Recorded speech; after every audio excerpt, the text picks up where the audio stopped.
లక్ష్మీదేవి ఎక్కువగా ఉండేటటువంటి స్థానాలు ప్రపంచంలో 5 ఉన్నాయి. ఈ 5 మొట్టమొదటిది ఆవు యొక్క వెనక తట్టు ప్రాంతం, అక్కడ లక్ష్మీదేవి ఉంటుంది, అందుకని నమస్కారం చేస్తారు.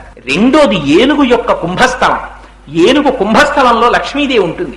మూడవది మారేడుదలం, మారేడుదలం అమ్మవారి యొక్క నివాస స్థానం.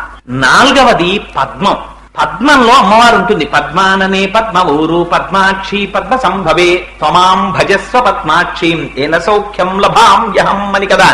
అశ్వదాయీ చ గోదాయీ ధనధాయి మహాధనే ధనం మే జుషతాం దేవి సర్వకామార్థ సిద్ధయే అని కదా శ్రీ సూక్తం. ఆ పద్మంలో అమ్మవారు కూర్చుని ఉంటుంది. ఆ పద్మం లక్ష్మీ స్థానం. 5వ లక్ష్మీ స్థానం స్త్రీ యొక్క పాపట, స్త్రీ పాపటలో సింధూరాన్ని అందుకు అలంకారం చేస్తారు, అది లక్ష్మీ స్థానం. ఈ 5 లక్ష్మీ స్థానాలు. ఈ 5 లక్ష్మీదేవి ఎక్కువగా నివాసం ఉంటుంది.